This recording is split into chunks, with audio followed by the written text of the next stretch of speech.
Episode 634 of the podcast of the Sweeping America, the Aaron Torres Sports Podcast, presented by Betfred Sportsbook. It is Tuesday, December 6th, 2022. People, I hope everybody's doing well. I hope everybody is having a great day, and we have a surprisingly loaded Tuesday episode of the Aaron Torres Sports Podcast. Here is what you need to know about today's show. We're going to open in a place that I did not think I was going to open. We are talking Heisman finalists. They were named on Monday night, and boy, oh boy, do I think those Heisman voters got it dead wrong. We're going to discuss who should be there, who isn't there, and why I am like insanely frustrated, right? From there, we will go back to our new favorite spot, Boulder, Colorado. I might as well just set up a studio in Boulder because I'm going to be talking Deion a lot. You saw that introductory speech to his team. You saw some of the things that he said. People got fired up. I loved it. I'm going to tell you why. From there, we will wrap. Monday was the day that the transfer portal opened, and it was crazy. We're going to talk a lot of portal over these coming days, and what I want to do is just spend a few minutes telling you what happened Monday, all of the big pieces of news, all that good stuff. By the way, at the end of the Deion segment, we may do a minute on Scott Satterfield. Thought it was weird. Louisville to Cincinnati. Don't really know what to make of that. But that is the show for today. Heisman finalists, Colorado with Deion Sanders, and of course, the transfer portal. Before we get started, a couple quick things. One, speaking of transfer portal, make sure you are following our transfer portal tracker at Aaron Torres Online. All you got to go, Aaron Torres Online, pinned at the top of the page. All of the late breaking news in the portal, who's committed, who's signing, who's entered the portal, all that good stuff. And also follow CFB Transfers on Twitter. Also, speaking of announcements, one, we have surpassed 15K on YouTube. Thank you guys and girls for your support. If you have not subscribed to that page, make sure to do so. And finally, the Aaron Torres merchandise store is open. Get your last-minute holiday gifts there. Do not wait. New shipments in of all of our stuff. Make sure to do that. With that said, though, let's get to the topic of the day. And the topic of the day, I'll just tell you straight up. It is the Heisman Trophy finalists. They were announced Monday night. And I'll just be blunt. I don't think I have ever really talked Heisman finalists on this show. Because in general, I just don't think it's a topic that's very interesting, right? We all watch college football. We all love college football. If you did not love college football, you would not be listening to this show. And so to me, by the time we get to this time of year, there's really a couple things about the Heisman that doesn't really warrant discussing who is going to New York for the ceremony. One, we generally know who's going to win that bad boy, right?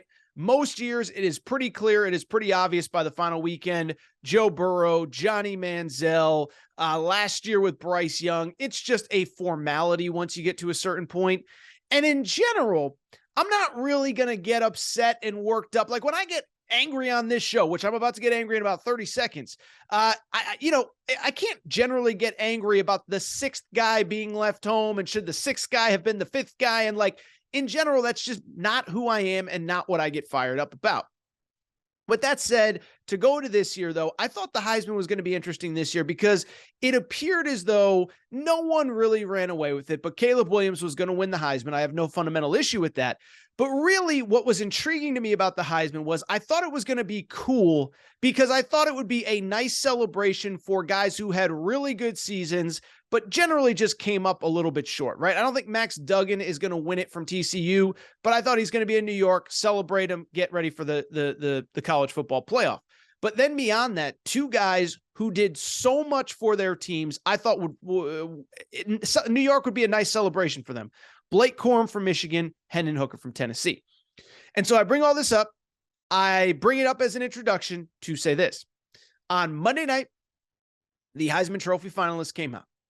Caleb Williams is going to be there. Okay, cool. He should be, and he's going to win it. Max Duggan's going to be there. Okay, cool. Excited to see him there. He deserves every accolade that he gets. Then it's Stetson Bennett. Okay, I guess that's okay. And then CJ Stroud is named the fourth finalist to go to New York. Those who will not be there, Hendon Hooker and Blake Corum. And so I'm not going to beat around the bush. I'm not going to bury the lead. Let me get right to exactly where I want to be. Heisman Trophy winners. You should be embarrassed and you should be ashamed. And frankly, if you didn't have Hendon Hooker and Blake Corum in your top 4, you should have your vote revoked. And I'm not Mr. Cancel Everybody guy and get all mad and get all worked up. But if you love college football and you follow college football and you watch as many games as you can over the course of a 13, 14-week season, there is no way you can watch those two players and say that they don't belong in New York for the Heisman Trophy ceremony. Not saying they should win it over Caleb Williams, but there's no way they should not be there. And so let's get into it. Let's start with Hendon Hooker, because to me, Hendon Hooker is one of the best stories I can ever remember in college football. I think everybody knows it by now, but he was at Virginia Tech. He got beat out by a guy named Braxton Buxmeyer, Buxmeyer, I think is his name, who not only eventually lost the job, he transferred to San Diego State this year, okay? So Hendon Hooker loses the job. He comes to Tennessee. He doesn't even win the job at Tennessee. Instead, it goes to Joe Milton. Middle of the second game last year, he gets in. He never gives back that job. He was awesome last year. Tennessee exceeded all logical expectations in year 1 of the Josh Heupel era. And then in year 2, it just blew up, okay? We all saw the games. We all watched, but Hendon Hooker was unbelievable this season when he was on the field. And so it would be one thing if he had a cool story, but this guy had the numbers to back things up. On the season, Hendon Hooker finished with a 70% completion percentage. Hendon Hooker finished with 27 touchdowns and 2 interceptions thrown. Hendon Hooker deserves to be in New York. And here's the thing. It's not only that Hendon Hooker put up a lot of big stats, it's that he put up the stats in the games that mattered, that elevated Tennessee as an entire football program. Here's what Hendon Hooker did in the biggest games of the season for Tennessee. Against Alabama. Maybe you remember that game. First win Tennessee's had over Alabama in forever. Hendon Hooker finishes with 385 yards passing, 5 touchdowns, 1 interception. Against LSU, they get out to a big lead, so he doesn't have to be great and throw the ball a million times, but 239 yards, 2 touchdowns. Florida the week before, 22 of 28, 349 yards in a 5-point win. And oh, by the way, in an early game against Pitt that went to overtime, 325 yards and 2 touchdowns. And so to me, part of what makes the Tennessee, let me even rephrase that. You can't tell the Tennessee story of this season of 10-2 on the brink of the playoff, the number 1 seed in the first college football playoff poll, without Hendon Hooker. Played his best in his biggest games, elevated an entire program. And so the idea that he is not being rewarded for that with a trip to New York is embarrassing and it's abominable. Okay. I just think it is so inexcusable. It is so unexplainable. This kid was not only such a good story, but he elevated his team in the biggest games. And I'll be honest, this is part of it too. People sit there and say, well, they lost to South Carolina. Well, they didn't lose to South Carolina because of Hendon Hooker. South Carolina scored 63 points on the Tennessee defense. Does Hendon Hooker play linebacker? Does he play safety? Does he play defensive end or defensive tackle? No, he doesn't. And as a matter of fact, I'll tell you something else. The Heisman Trophy voters have actually had a situation like this before. In other words, in 2018, that was the year Tua was running away with it, and Kyler Murray came back and won it in the final few weeks. And what the Heisman Trophy voters basically said was, we have to vote for this guy. We have to put him in because his team, he not only puts up great stats, his team needs every single one of those points. And without him, this would not be anything close to a playoff team. And so we're giving him the award. So if the argument is the defense gives up a lot and he lost a couple games he shouldn't have, well, the Heisman Trophy voters have already proven that they're willing to give it to a guy based on the stats he puts up because his defense is so bad. I'm not saying he should get it. I would vote for Caleb Williams. But I actually thought in some ways when Caleb Williams struggled against Utah, now we know he had a busted hamstring and a busted pinky. I thought when he struggled, I thought Hendon Hooker might come back to win it. He's not even going to New York. Beyond that, Blake Corum, Michigan. We all watched Michigan all year.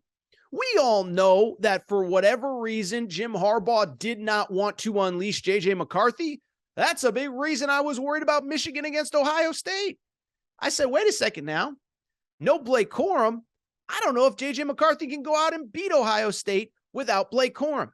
That's because Blake Corum was that good. 1,400 yards, top 10 in rushing nationally. And remember, he did not play his final 2 games of the season. 1,400 yards in just over 11 games? Are you kidding me? And then, oh, by the way, the game he gets hurt, he has 108 yards, 162 yards against Nebraska. How about this? A school record 243 yards against Iowa. And so why I bring this up is because, like Hendon Hooker had Tennessee on the brink of the college football playoff until he got hurt, until the defense let him down. Michigan probably is not in the college football playoff conversation without Blake Corum. And so to me, ultimately, that is why I'm frustrated. Because to me, the Heisman, okay, who wins it, who loses it, who whatever, who this, who that. Here's my thing, though. To me, the Heisman Trophy, I believe, what it should be the most outstanding player, okay? But the people that should be there, you should put the people there that you cannot tell the story of college football in that specific season without that person, okay? Now, Stetson Bennett is the quarterback of the number 1 team in the country, and this is no disrespect to Stetson Bennett. He's got a lot of help around him. He's got the Darnell Washington, the tight end. He's got the best offensive line maybe in college football outside of maybe Michigan. He's got weapons all over the field. He's got 3 or 4 great running backs. CJ Stroud, don't even get me started on him. I don't want to be mean to CJ Stroud. Biggest game of the year, was not good. 2 interceptions against Michigan. Doesn't win big games. Like CJ Stroud, the biggest games of his career. 0-2 against Michigan. Struggled against Penn State this year. So the point I'm trying to make, you cannot tell the story of this college football season without the name Hendon Hooker. You can't tell it without Blake Corum. Now, you can't tell it without Ohio State, but is CJ Stroud really the reason that Ohio State is there? I think it's a sum of the parts, right? So, again, I'm not trying to belabor the point. I wish we could invite all 6 guys. I just think it's an absolute embarrassment that Hendon Hooker is not in New York. And I'll be honest, I think it's an embarrassment that Blake Corum is not in New York as well. Disappointed in the Heisman Trophy voters. I just don't think they did a very good job. And I think they let down 2 young men that absolutely deserve to be in New York. All right. Didn't think I'd get that fired up on the opening segment of the Aaron Torres pod, yet here we are. So I'm going to take a quick break. Speaking of fired up, did you see what Deion Sanders said to his team in their first meeting a few days ago, Sunday when he got in? He said something very interesting. The internet got fired up, and I'm going to tell you why the internet is wrong, why Deion is right. Take a quick break. Be right back.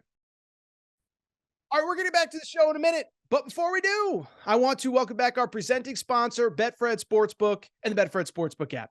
By now, I've told you all about them. Started in 1967 in the UK, over 50 years. One of the most credible, reputable, and well-established sports books overseas. Well, they have come to the United States and made a major splash here stateside. Not only are they the presenting sponsor of Aaron Torres Media, but also the Denver Broncos, the Colorado Rockies, the Cincinnati Bengals. And what I love about Betfred, they do more for their bettors than any sports book out there, okay? I've told you before, but I'm going to keep telling you. Cincinnati Bengals games, that Betfred suite is hopping. Denver Broncos, VIP tailgates. We've sent listeners of this podcast to Denver Broncos VIP tailgates. Listeners and people have thrown out, Betfred bettors have thrown out first pitches at Colorado Rockies games, on and on. Betfred bar crawls in Arizona. I'm telling you, this company does more for its bettors than anybody, and here is what they are doing for you today. You can bet 50 on any game, bowl game, NFL, college basketball, whatever you want to bet on. Bet 50, get $250 in free bets. That's courtesy of the Betfred Sportsbook, just for listeners of the Aaron Torres pod. Visit the Betfred Sportsbook right now and take advantage of this offer. All right, everybody. I am back. Good to be back. I do want to switch gears, and I do want to hit on a topic that we have hit on quite a bit here on the Aaron Torres pod over really the last 5 or 6 weeks, and a topic that I suspect we are going to hit on quite a bit going forward over the next 5 or 6 weeks. And that is Deion Sanders and the Colorado Buffaloes. Now, this was a topic that we hit on all throughout the coaching carousel. Deion Sanders, where could he land? Where would he end up? Where would he be a natural fit? He was coaching at Jackson State. On Sunday, it becomes official. And on Monday's show, we talked a lot about a lot of different things. We talked about why I think it's a great fit, why I don't blame him for leaving Jackson State, why I believe he is going to have a ton of success, why this is great for Colorado, the Pac-12, college football in general. So that is what has happened. We are certainly going to be talking about him going forward because of the transfer portal and recruiting. But what I want to hit on today, on Tuesday's show, is pretty straightforward. Because Deion Sanders, in less than 24 hours as Colorado's head coach, he's already making headlines. He's already making people uncomfortable. And to be blunt, he's sort of kind of pissing people off. And I love every second of it. What happened, you ask? You're probably thinking to yourself, well, here's what happened. Deion Sanders gets introduced on Sunday, and because it's 2022, right? Like everything that happens in this world, there's a camera there. And obviously, look, he's trying to build the brand, get people excited. And so Deion Sanders and the Colorado social media staff decided that they were going to put out a clip from his first meeting with the team. I want to read you some of the quotes that came out via that first meeting, because boy, oh boy, did Deion Sanders not hold back what his thoughts are on the state of the program, the players that are in the program, and what his plans are going forward. Here's what Deion Sanders said to his team. I'm going to read the quote verbatim. He said, "We got a few positions already taken care of because I'm bringing my own luggage with me, and it's Louis." Okay. So the reference, of course, is I'm bringing some of my players with me. The reference to luggage is players. And when he says Louis, I'm not very smart, but I think he's talking Louis Vuitton. In other words, I'm bringing some big-time players with me, so you boys better get ready, okay? He continued. He said, "Ain't going to be no more the mess that these wonderful fans, the student body, and some of your parents have put up with for probably 2 decades now." He continued, "I'm coming.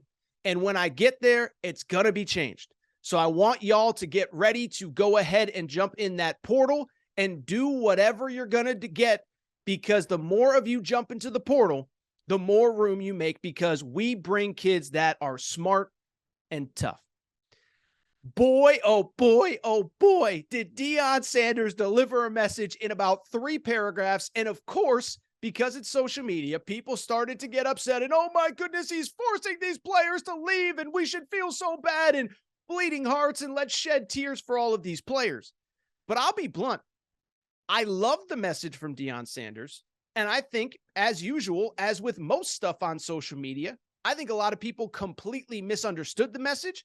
I don't think the message was largely what Deion was actually trying to say.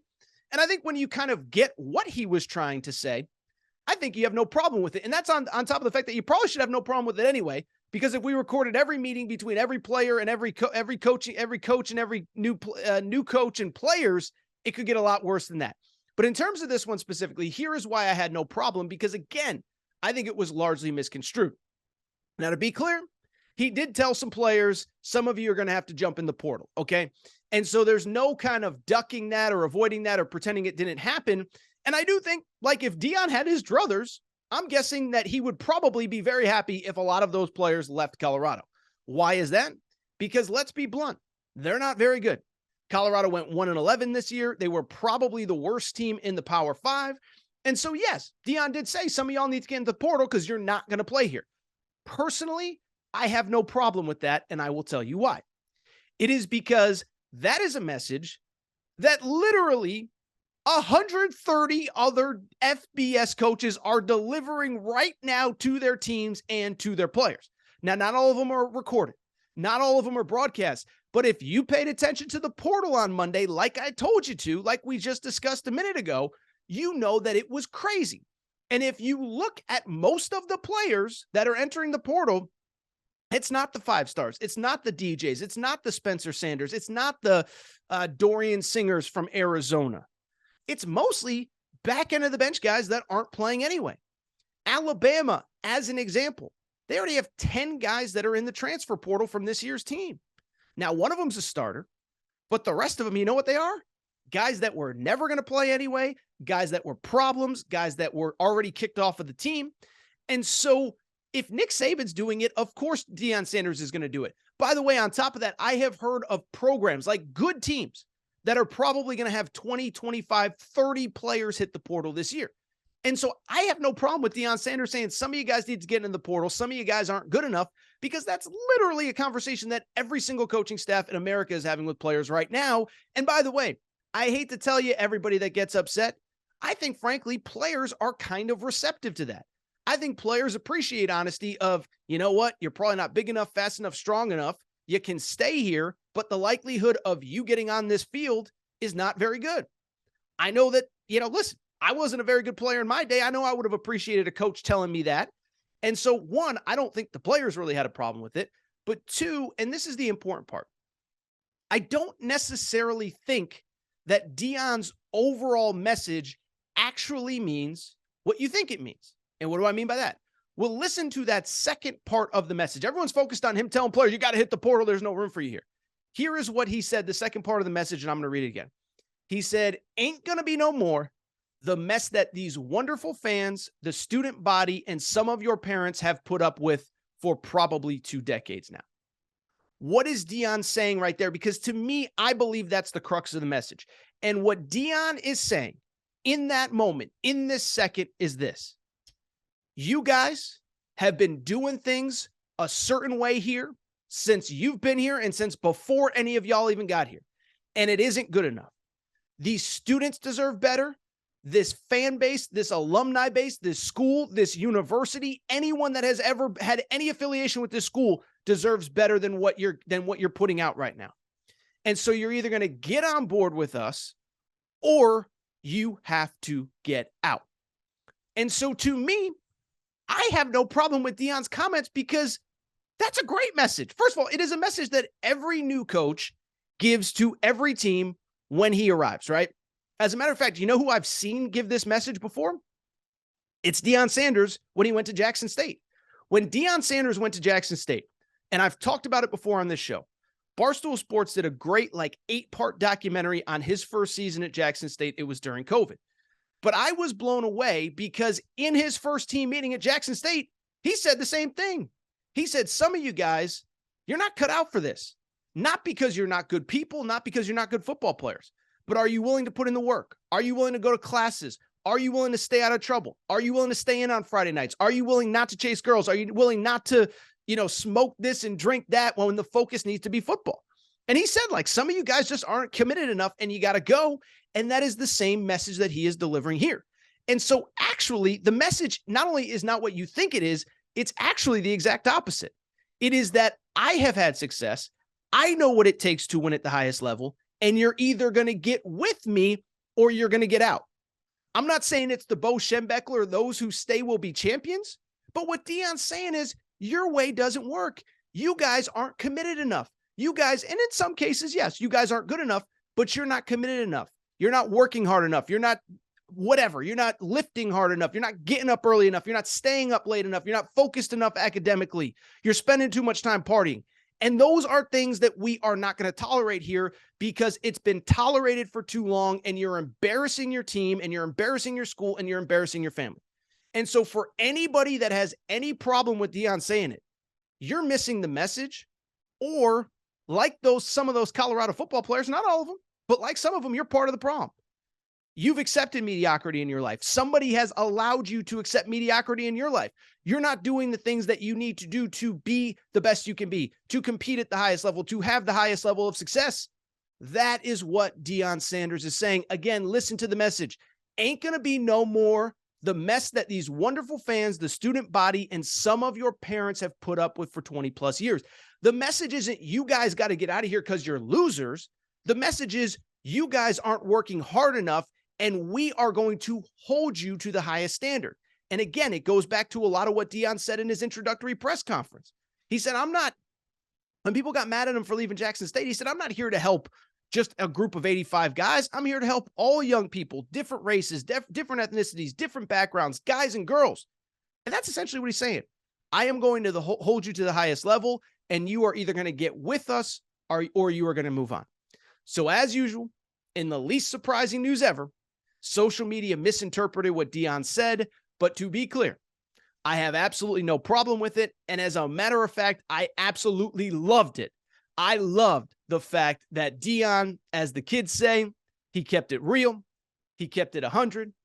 And I think that's the message that, frankly, these Colorado football players need right now.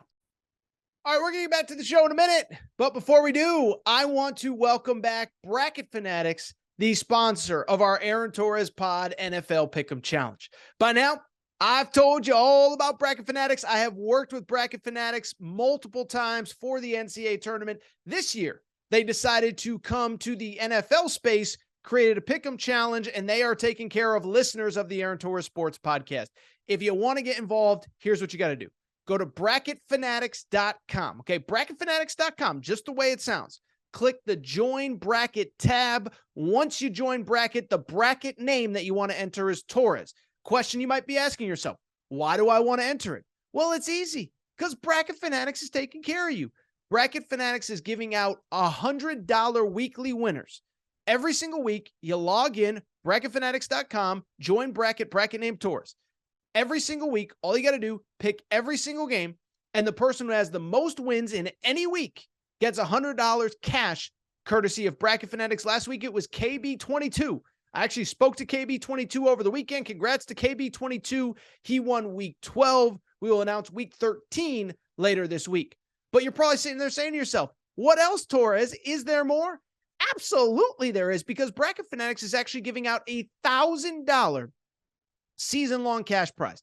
$1,000 season-long cash prize, Bracket Fanatics. So again, bracketfanatics.com, join Bracket, bracket name Torres, $100 weekly winners, $1,000 season-long cash prize. Now, obviously, it is week 13. It's getting late in the year, but it's not too late to sign up. You think you can make up some ground? Go ahead and do it. Bracketfanatics.com, join Bracket, bracket name Torres, $100 weekly winners, $1,000 season-long cash prize. All right, everybody, I'm back. Good to be back. Good to be back. Final segment of the show. So good to be back. And I do want to wrap with really what was kind of a historic day in college sports circles on Monday. And what do I mean by that? Well, the transfer portal over the last 2 or 3 years, it has truly become just a thing in college football, right? In college basketball too.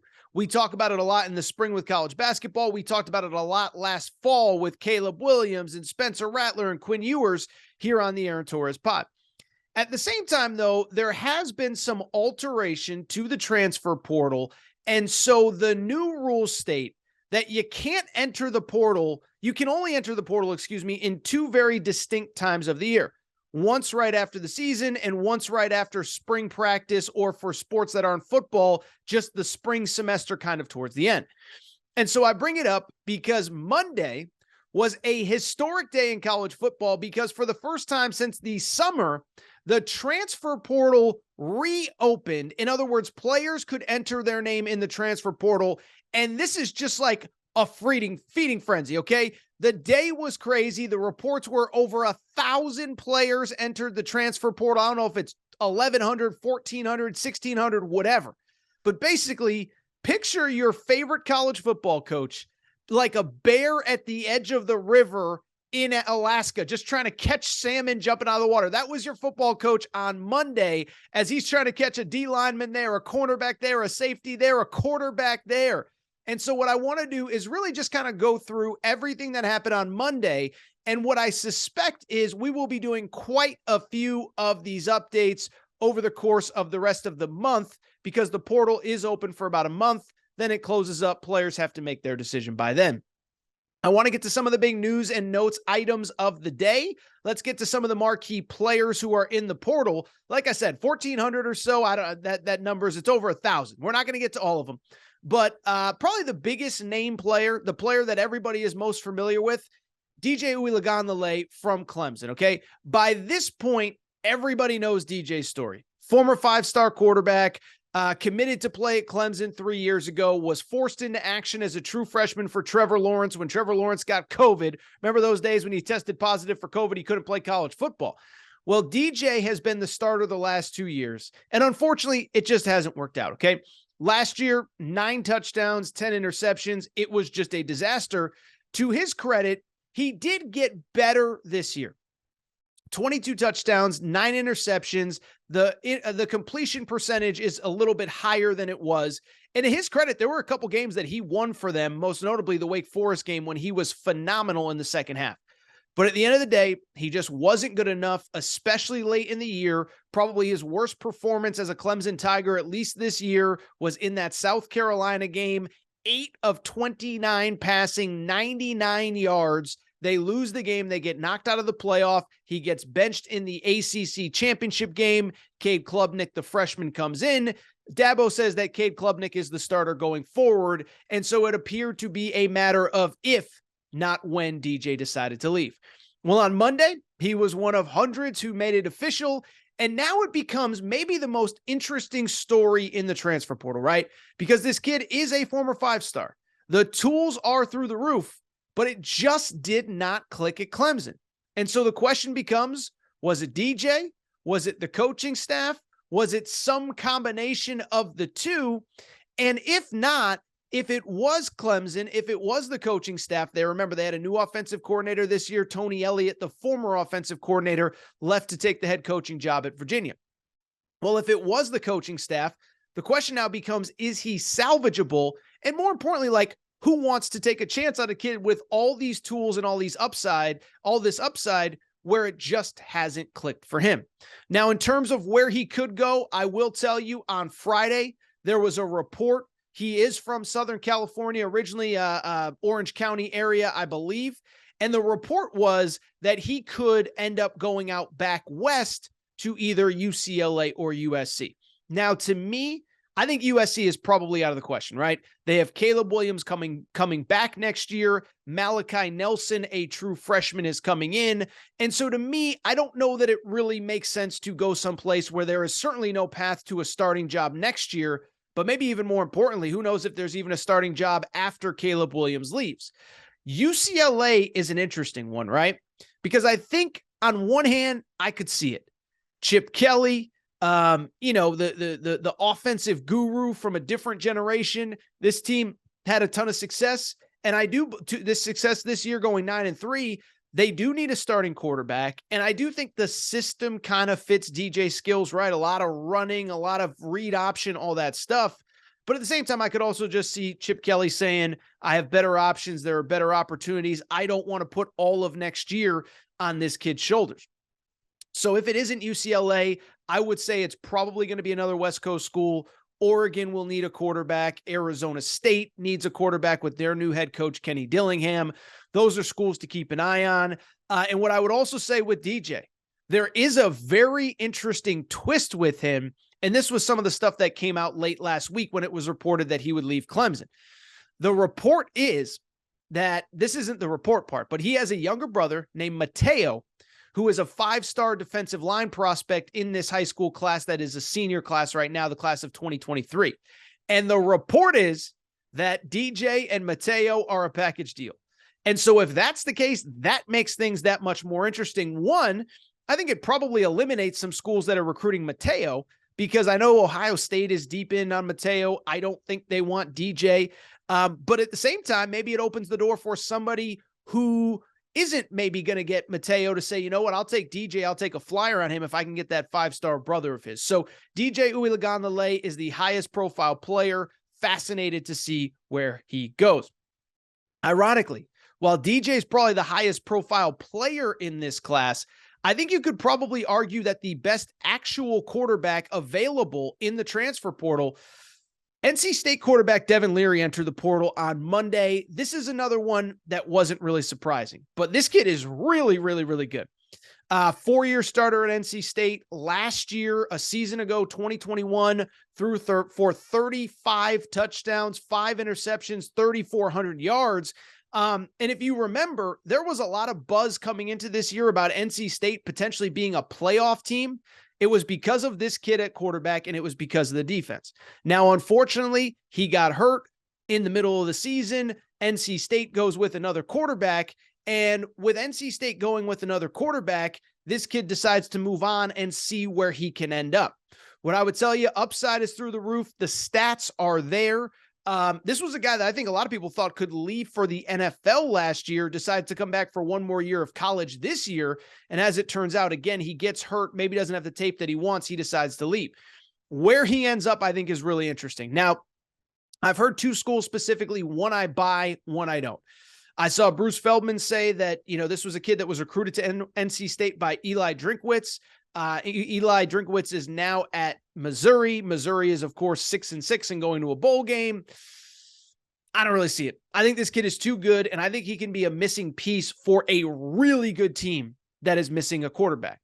Well, there is one that comes to mind, and I'm not claiming I have any inside information on this specific one, but Notre Dame is another school that's linked to him. And Notre Dame is really interesting because Notre Dame, their starting quarterback, a kid named Drew Pine, left their program on Friday of last week. Why that's interesting is for a few reasons. One, he was a starting quarterback. He's from New Canaan, Connecticut. There are reports that he's interested in UConn. Okay, we'll save that conversation for another day.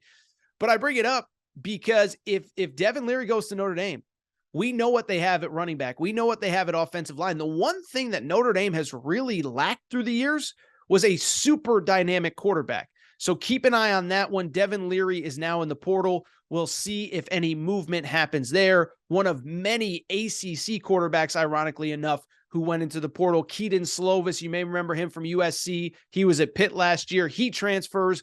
Boston College's quarterback, Phil Jurkovich, transfers from BC to Pitt on Monday as well. A couple of the big names in the quarterback world. Spencer Sanders, another four-year starter. He was at Oklahoma State, announces that he will leave. This is one I don't love the game that he has. I love Devin Leary. I love Brennan Armstrong, who left Virginia. Don't know that I love this kid. 4-year starter, sort of accurate, good year. Okay this year. 20 touchdowns, 12 interceptions. A year ago, as Oklahoma State went 11-1 in the regular season, was playing to go to the college football playoff. He's going to end up somewhere good. I'm just saying he's that kind of guy that's going to end up, somebody's going to think that they saved their program by getting him to commit. I don't know if I see that. And some other big names in the portal on Monday. One, to the Arizona Wildcats fans that listen, and we have a lot, believe it or not. Tough day. Dorian Singer. Okay, how about this? The leading wide receiver in the Pac-12, the number one wide receiver in the Pac-12 in terms of yards receiving this year, 1,100 yards receiving, 66 catches, 6 touchdowns, announces that he is going to transfer. Crushing news, devastating news. Now, there were some issues with him and Jaden DeLora, the quarterback. I do get the sense there's probably some NIL stuff going on here. I'm not accusing anyone of anything, but you could probably take a guess. When he catch 66 balls and decide to leave, that's kind of an assumption you can make. Good thing for Arizona. They are deep at wide receiver. Jacob Cowing, who ironically came in through the portal last year, is back. T-Mac, the freshman All-American, who was phenomenal this year, is back. But tough blow for Arizona. Speaking of tough blows, Oregon lost some key players on Monday. Justin Flo, former 5-star linebacker. Now, he's been banged up, but this was one of the top high school players in the class of 2020. Been banged up. He's actually a third-year freshman. Remember, he can redshirt and he gets the COVID year.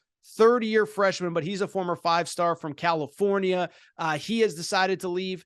And then Dante Thornton, a big play wide receiver originally from the East Coast, he decides to leave as well. Really came on strong late in the season. 2 tough losses for Oregon in the first offseason for Dan Lanning. And by the way, keep in mind, losses are not, the good programs are not immune to losses either. Alabama has had about 8-9 guys enter the portal, as we discussed in the Deion Sanders segment. 2 worth noting late on Monday night. JoJo Earl, wide receiver, 12 catches this year. He's really good. He is going to move on. Tommy Brockmeyer, this one's interesting. Former 5-star, top 10 prospect nationally. So you go through the prospects rankings in the class of 2021, top 10 prospect. He decides to leave. Offensive lineman. He's been banged up, hasn't played there, but man, you talk about a guy that could have had a big impact. I'll say this. I'd love to have a camera on Nick Saban when all this news comes in, because he cannot be happy. Speaking of which, former 5-stars, Tony Grimes, cornerback, was originally a member of the class of 2021, commits to North Carolina over Clemson, reclassifies and plays in 2020. a 3-year starter decides to leave Mac Brown's program. Really quickly, a couple notes on the NFL draft. And by the way, that's the portal stuff. We will have plenty of portal conversation here over the next 2, 3, 4 weeks. I would guess at least once to twice a week we'll be talking portal. But I bring it up to say there were some news and notes from the NFL draft. First of all, huge piece of news at LSU. My man, Kayshon Boutte, has decided to come back. Really talented player. Some people thought he could be a first-round pick. He said he wants to come back for another year. Disappointing news, Jackson Smith-Njigba. He was the star of the Rose Bowl last year. Remember last year, Ohio State plays Utah in the Rose Bowl. Garrett Wilson, Chris Olave, who are balling out in the NFL, they opt out. Jackson Smith-Njigba, 347 yards receiving, a Rose Bowl record, has not played this year. First he hurt his ankle, then he hurt his hamstring. Very bizarre situation. Kind of feel like there's an agent behind the scenes pulling the strings. He says he will be ready for the NFL Combine in February, but will not play in the playoff. Disappointing news for Ohio State. Also, Anthony Richardson going pro. This is one, listen, I don't tell people how to live their lives. I don't know that he's ready for the NFL. But that said, what a Tuesday show. Sometimes these Tuesday shows, you wonder, what are you going to talk about? Not today.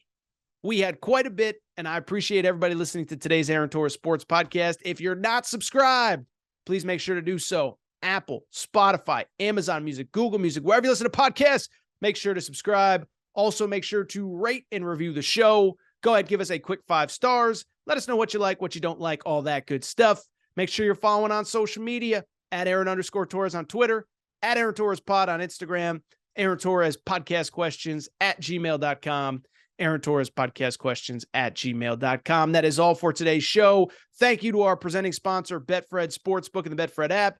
Thank you to Bracket Fanatics, and I will be back on Thursday with a new episode. Shout out to Torrent Craig. Shout out to Rachel, who hates my voice. Shout out to JJ Redick, you F-head, and shout out to the Heisman Trophy voters. How you gonna put my man, Hendon Hooker, not going to New York, and Blake Corum too? We'll be back on Thursday. New Aaron Torres Pod.